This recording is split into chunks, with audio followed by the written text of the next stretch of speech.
نکاح ایک ایسی سنت ہے جس کو دین اسلام نے بڑا آسان کر کے پیش کیا، ہم نے اس کو بڑا مشکل بنا لیا۔ نبی کریم صلی اللہ علیہ وآلہ وسلم نے ارشاد فرمایا، حضرت عبداللہ بن مسعود رضی اللہ تعالیٰ عنہ اس حدیث کے راوی ہیں، فرمایا کہ تم میں سے جو اگر غریب اور کمزور لوگوں سے، غلاموں سے، لونڈیوں سے نکاح کرے تو فرمایا اگر وہ غریب بھی ہوں گے تو اللہ اپنے فضل سے انہیں کشادگی عطا فرما دے گا، اور اللہ ہی کشادگی دینے والا ہے۔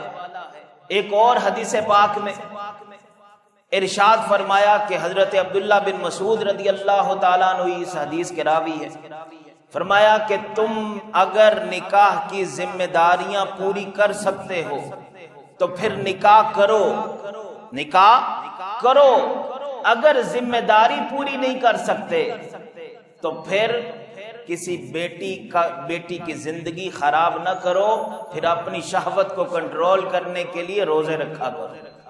یہاں تک اسلام ہمیں حکم دے رہا ہے۔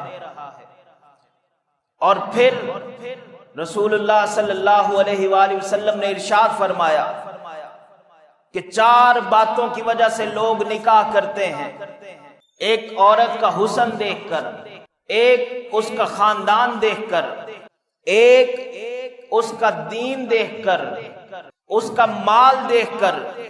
فرمایا تم میں سے بہترین لوگ وہ ہیں کہ جو دین کو پریفر کرتے ہیں، دین کو ترجیح دیتے ہیں، وہ اللہ ان کے لیے آسانیاں پیدا فرما دیتا ہے۔ اور رسول اللہ صلی اللہ علیہ وآلہ وسلم نے ارشاد فرمایا کہ جب کوئی تمہیں نکاح کا پیغام بھیجے تو یہ دیکھا کرو کہ وہ دین پر کتنا عمل کرنے والا ہے، تو اس کے نکاح کے پیغام کو قبول کیا کرو، اور اگر تم ایسا نہیں کرو گے تو زمین میں فتنہ و فساد برپا ہوگا۔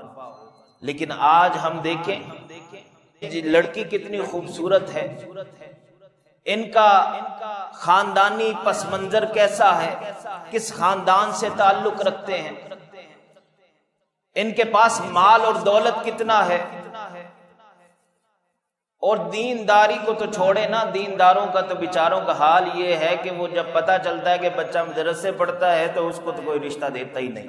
ہمارے ایک استاد تھے تو وہ کہتے کہ جب وہ عورت آئی دیکھنے کے لیے رشتہ بیٹی کا، بیٹی پڑھی لکھی تھی، عالمہ فاضلہ تھی، لیکن جب وہ مسجد کی سیڑھیاں چڑھ کے گھر کی طرف جا رہی تھی تو اس نے کہا واپس چلتے ہیں، میرا بیٹا کیا مسجد کی سیڑھیاں چڑھ کے ان کے گھر آیا جایا کرے گا؟ ہم اپنے رشتہ داروں کو کیا منہ دکھائیں گے کہ بیٹی جو ہے وہ مسجد میں رہتی ہے؟ تو یہ ہمارا حال ہے۔ لیکن رسول اللہ صلی اللہ علیہ وآلہ وسلم نے کیا فرمایا کہ دین کو ترجیح دیا۔ اور حضرت عبداللہ بن عمر رضی اللہ تعالیٰ عنہ اس حدیث کے راوی ہیں، فرمایا کبھی تم مال کو دیکھ کے، مال اور دولت کو دیکھ کے کسی عورت سے شادی نہ کرنا، ہو سکتا ہے اس کا مال اور دولت اس کو برباد کر دے۔ کسی کا حسن دیکھ کر اس سے شادی نہ کرنا، ہو سکتا ہے اس کا حسن اسے برباد کر دے۔ غریب ہو، دیندار ہو، رنگ کی چاہے کالی ہو، وہ ان دونوں سے بہتر ہے نکاح کے لیے۔